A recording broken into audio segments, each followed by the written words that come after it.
I think, again, fortunately, I kind of had that thought process already there, and I just had to be accepting of it. Now, in saying this, I'm a work in progress, and we are all works in progress. And the older we get, the more experienced we get, the more we get dug into what we think we know, right? So I'm Right. constantly always challenging myself to this day to like, hey, to unknow what I know. Right. And Right. I think that experience and how I process failure and all that all tie into how I try to continue to be on that growth path. And so when someone so close to you hits you with something like that, I think it becomes a little bit easier to even accept it from other places, right? And to accept Yeah. that gift and I do consider it a gift because look, here I am, my daughter, we're having a graduation party this weekend. She's doing great. My son's doing great. And I've been there for the whole ride.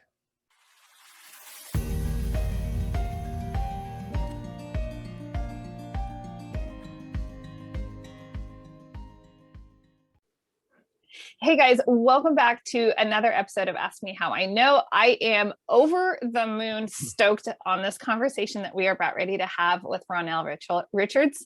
And it's just going to blow your mind. So if you have any influence in a child's life, whatever stage they are, this conversation is going to just be like power packed for you to support them along that journey and maybe even remain a little bit sane and intact in the process. Is that even possible?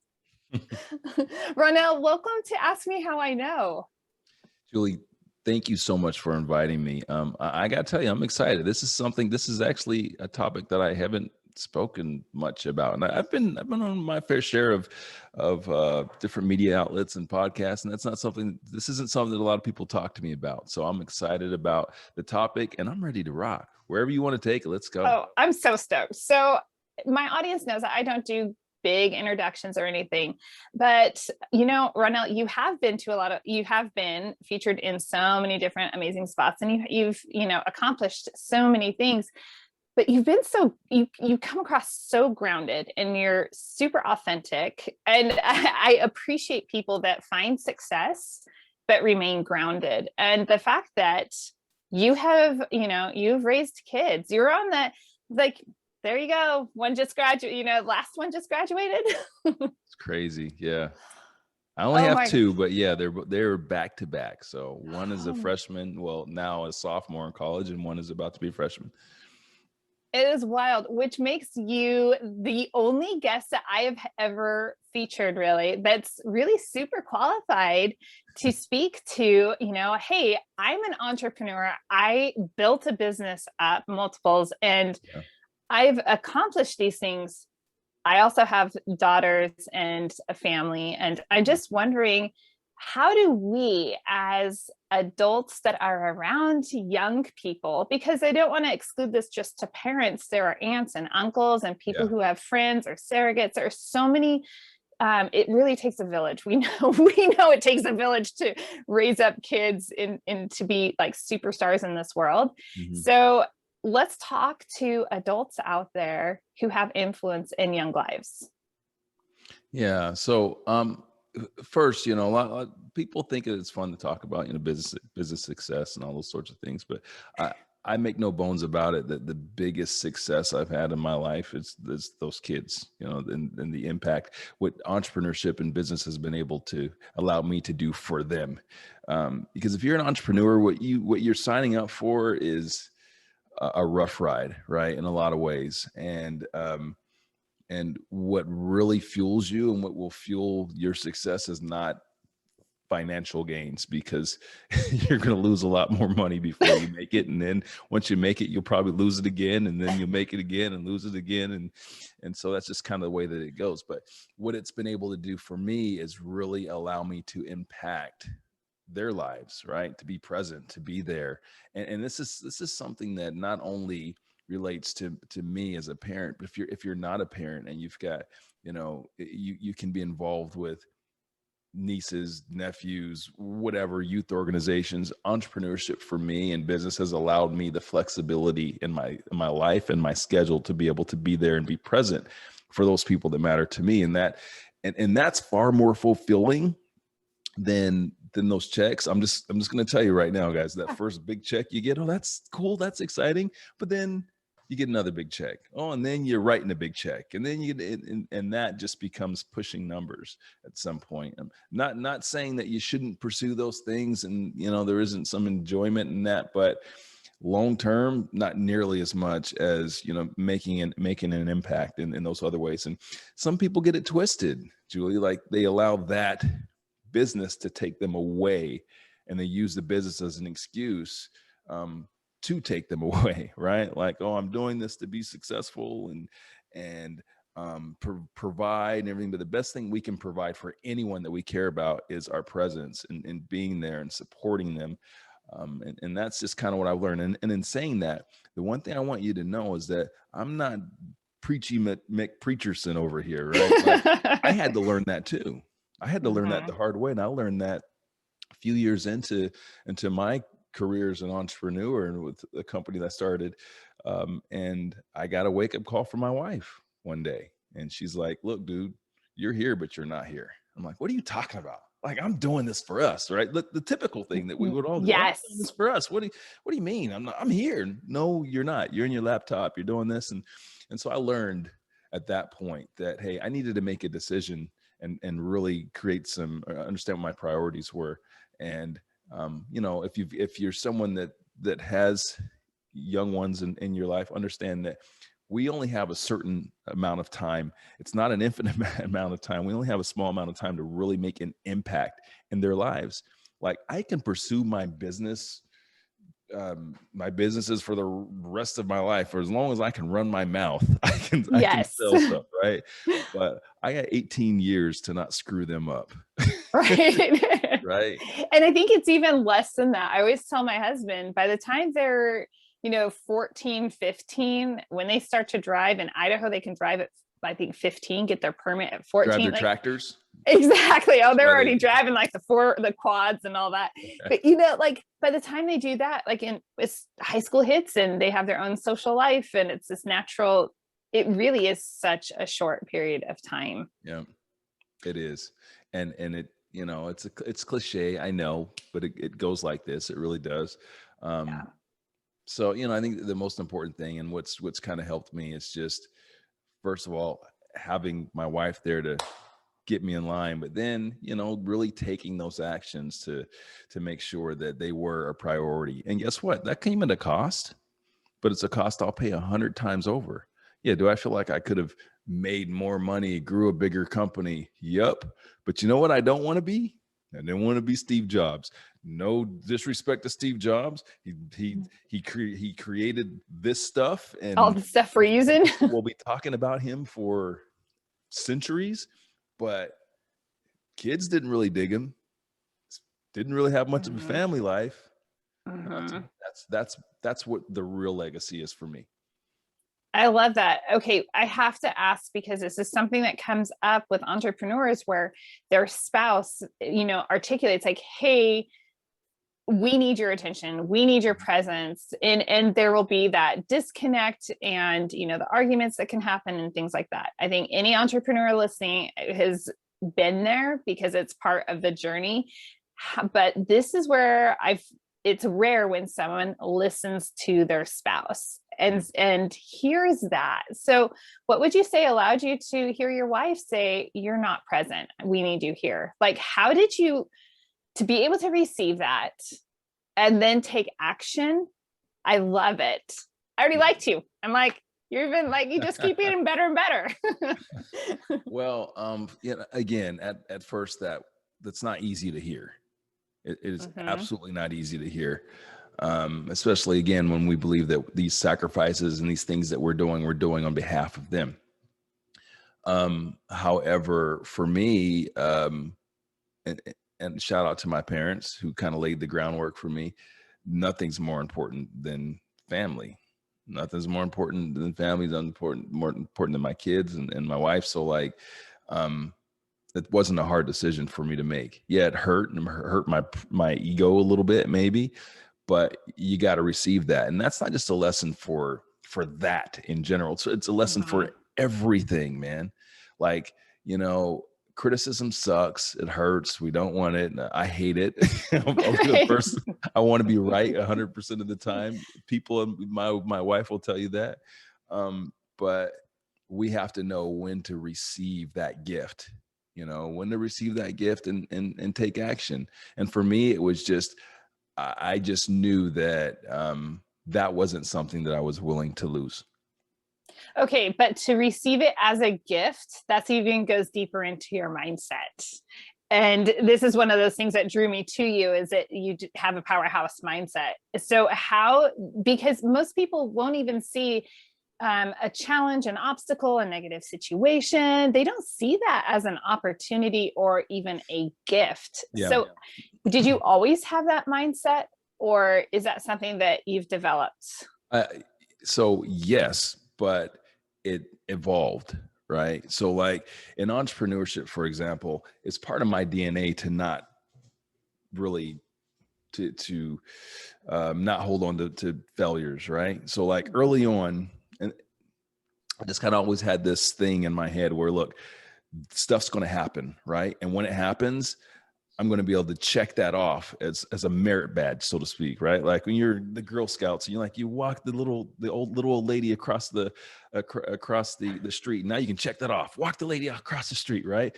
And so I just knew that was what I needed to do. It was going to be part of my path, right? Like, so accepting those things and learning from them, right? Processing them. That's something that's cliche and people talk about, but not a lot of people really believe that and really embrace that philosophy, right? Of just like, hey, look, this negative thing happened, boom, it hurts. It's not like you don't feel it. It hurts, but I process it, I check it off in the box, and it makes me feel accomplished, right? Because now I've got that. I've walked the lady across the street. Now I know how to do that, and I grow from that.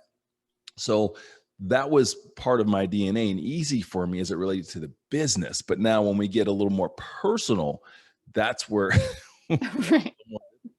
But, I think, again, fortunately, I kind of had that thought process already there, and I just had to be accepting of it. Now, in saying this, I'm a work in progress, and we are all works in progress. And the older we get, the more experienced we get, the more we get dug into what we think we know, right? So I'm constantly always challenging myself to this day to like, hey, to unknow what I know, right? And I think that experience and how I process failure and all that kind of tie into how I try to continue to be on that growth path. And so when someone so close to you hits you with something like that, I think it becomes a little bit easier to even accept it from other places, right? And to accept that gift and I do consider it a gift because look, here I am, my daughter, we're having a graduation party this weekend. She's doing great. My son's doing great. And I've been there for the whole ride. It's really interesting. I look at that and I've been trying to reframe it for me as like feedback. Like we're always looking for feedback in the world to improve our business or, different elements. And it's like in our relationships. But are we really though, Julie? That's the challenge. Oh, because usually what we want is we want people to just tell us what we want to hear. We want the feedback. We want that pause. We want, Julie, you're doing great. Oh yeah, Julie, what you're doing, that makes sense. We don't want to hear the other stuff. And trust me, I'm not a guy that feels like I'm above that. Oh no, I'm challenged with it. I'm challenged, but I also realize that in my career, in my life as an entrepreneur, there are many times, many years where I'm the smartest guy in the room. I'm the one where everyone goes to for all the questions and also those sorts of things in my company. And what I've learned over time is that limited me. Like we weren't able to accomplish the things that we should have accomplished because I didn't have enough people around challenging me, enough people that could push back and give me that critical feedback, because that's where the growth is. Like you're in the exercise, right? Like we don't grow muscles by like doing this. Not at all. Right? I need some 50-pound dumbbells, right? That's going that really breaks that muscle down, breaks those muscle fibers. That's how we grow. It's no different in business or life. But again, constant journey, man. But I am not a finished product, but I'm working on it.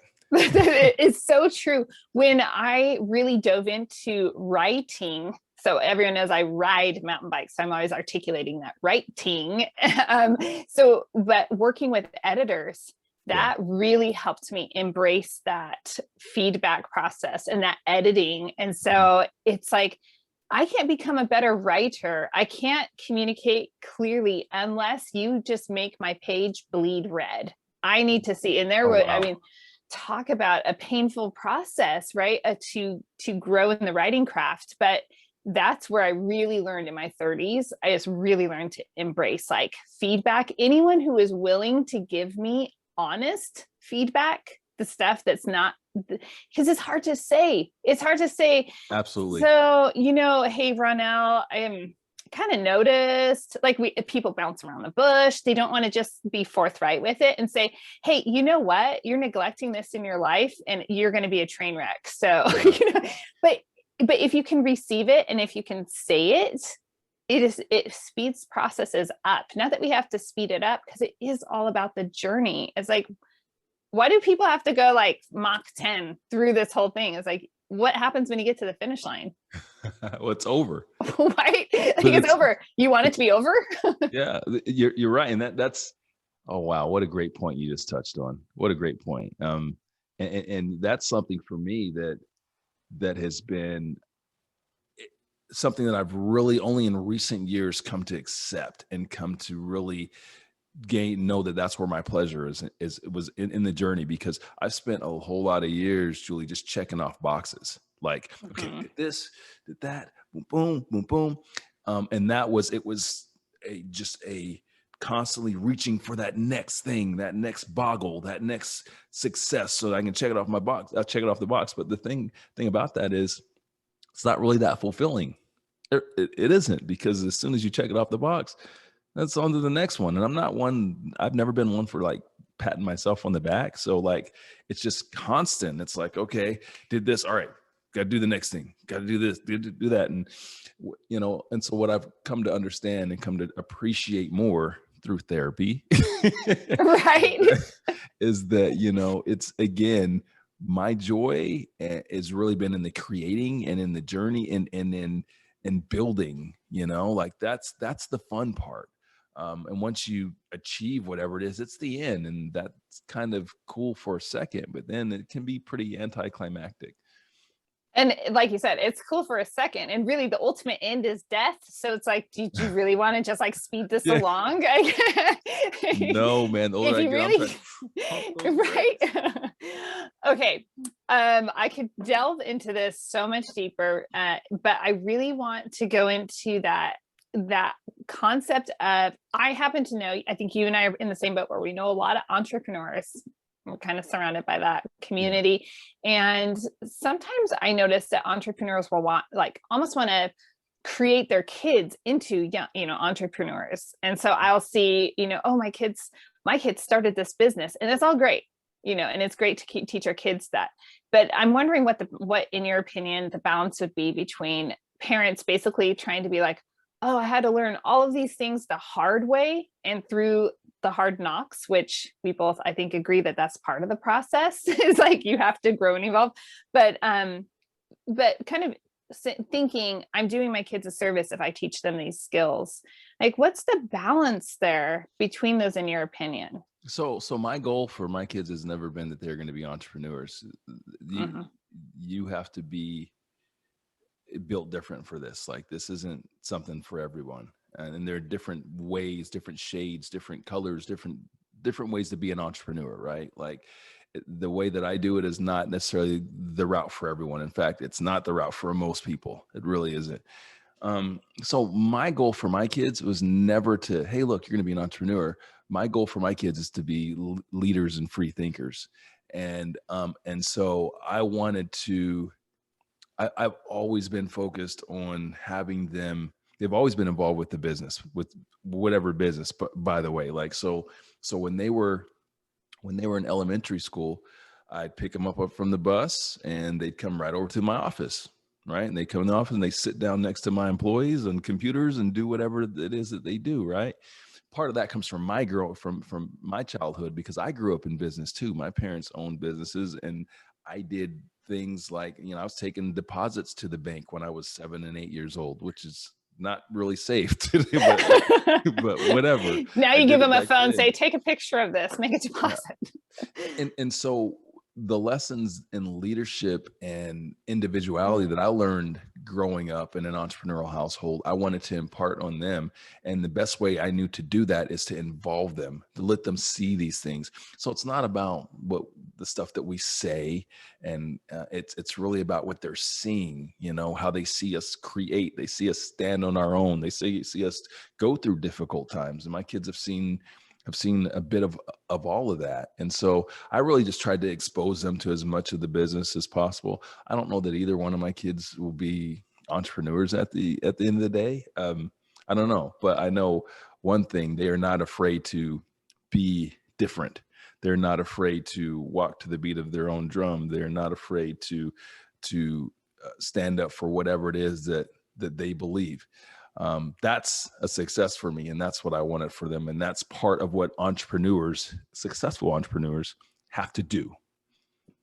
That's huge. And my husband and I, that's our approach with our kids as well, is like, just be able to think things through. So as we go through mathematics, they're not highly skilled mathematicians, let's put it that way. But I always tell my daughter, fourth grade math, I just said, this isn't about the math. This is about learning how to think. This is problem solving. This is not 1 + 1 is 2. This is like, how are we thinking through this? Like, even using those as like these opportunities, it's all about like just thinking in different ways. But that's even a systematic type process thinking, but to be able to think about the world. And some of the things, I'm sure you've been blown away too, but sometimes they catch me, and the questions they'll ask that are really insightful with what's going on in society. And I'm like, whoa, where did that?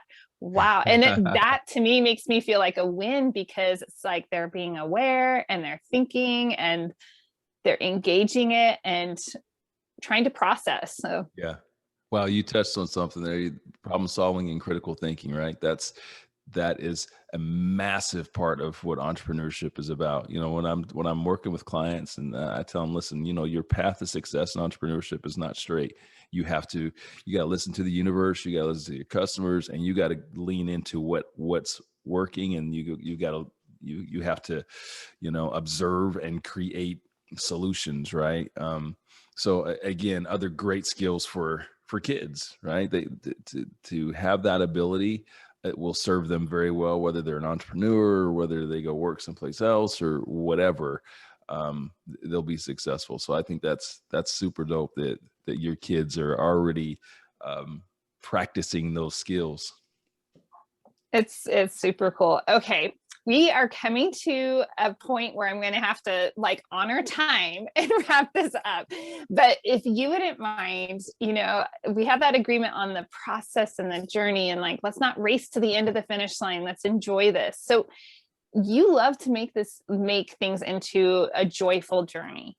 So what are a couple of things that people listening, they might be able to say, I'm having a difficult time. Entrepreneurship is difficult. And even if you're not an entrepreneur and you're one of my listeners that's, in a regular traditional job space, and you're listening to this for mindset, we all face challenges. So what are some approaches that have helped you create joy throughout the process? Oh, that sounds like a simple question for me, but It's is not. It absolutely is not, because this is something that I'm challenged with. Like, if you were asking me today, Ronnell, what brings you joy? I don't know.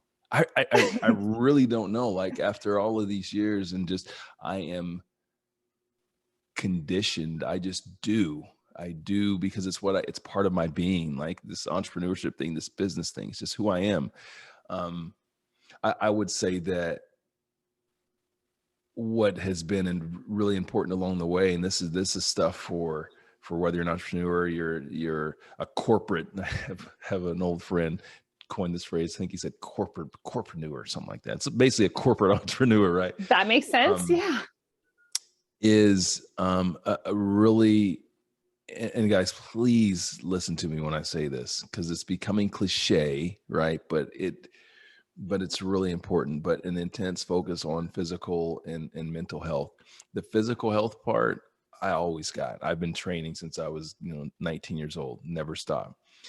And that has helped me to process stress. I used to think that my superpower in business was my ability to process stress. Well, I think a lot of that had to do with my fitness level, right? Allowing me to do that. But what I neglected earlier on was the mental health component, right?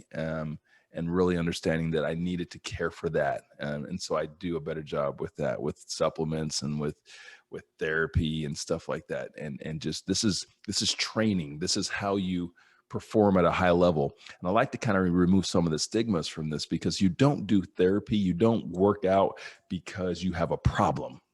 You do that because you want to be able to perform at your highest possible level.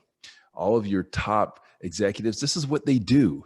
Like they have a team. They have teams of people, and those teams of people help them perform at a higher level, and they help them to find their joy, right? And what it is that they're doing. So back to your original question. So when I sit down with and I have my own little team, I don't have a big executive team, but I have my own little team of folks that help me work on my body, help me work on my mind. And that helps me to be in a better space mentally, where I can break things down and kind of find that joy, right?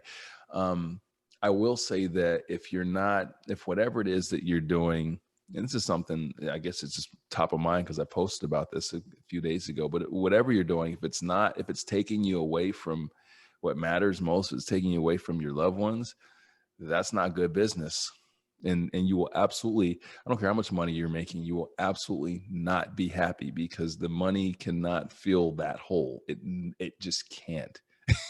It can't. So if you're in a business and you're making tons of money and you're doing really well, but it's taking you away from your loved ones, and you need to get out. You need to find something that allows you to be there, be present, because at the end of the day, that's what matters the most, man. For anyone that's seen Citizen Kane, which is one of my favorite movies, old school, many say the best movie of all time. It's definitely like a top 5. He ends his life with all of this stuff around him and no people. What's the joy in that, man? So Yeah. In the purpose and everything. Oh gosh, Ronnell, I have so many other questions, so many other topics that I would just love to sit and have some bourbon and talk about it. If you wouldn't mind, as we wrap up, how can people get in touch with you if they want to grow? And maybe if you would give a nutshell over, like, who might want to get in touch with you? yeah, well, I would encourage people to go to businessandburbon.live and join our community. Business and Burbon is really about doing better business and bringing together a community of kind of like-minded folks that are seeking wisdom and willing to share wisdom and business and beyond. Yes, it's business and bourbon. So people typically, they always get that screwed up. They think about the whiskey first, because I think bourbon is like, oh yeah, bourbon. But it's not really about that. It's always business before bourbon. And what we do is we've really kind of created this really dope community where we're doing in-person events out. Now, I don't know if we're going to get up there to northern Idaho, Julie, but we have Coeur been to d'Alene Missoula. Resort. It's we really have been great. to Missoula, Montana. So we've been somewhere north. Anyway, so we do these great events, both in person and virtual. And really the goal is just to really kind of bring together a really great community based on the stuff that I kind of talk about and the philosophies that I have and how we do business and how we build relationships. And that just kind of is something that, I think people really dig. And I would encourage your listeners, go to businessburbon.live, become a member. It's free. When we're in town, come out and see us.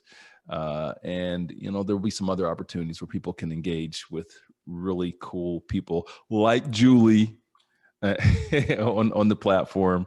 And if you need some additional help, that's also a good conduit to me for other stuff that you might need my assistance on, but start there, businessandburbon.live.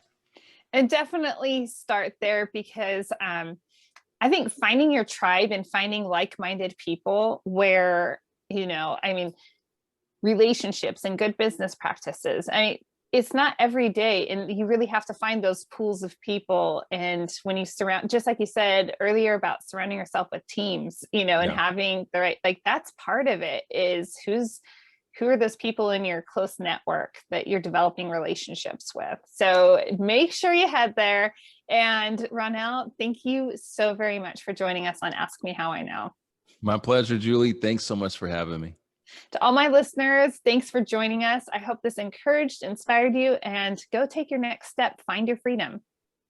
Thanks so much for joining me for another episode of Ask Me How I Know. This episode was brought to you by 3 Keys Investments. They are dedicated to helping people like you, you, my awesome listeners, develop passive income and legacy wealth through multifamily investing. Feel free to check out their website, 3keysinvestments.com, to see if there is an offering that will help your portfolio grow and meet all of your needs. If you haven't already rated, reviewed, subscribed, liked, all of those bells and whistles, I would be absolutely honored if you would do that for Ask Me How I Know. Thanks again, and go make it a great day.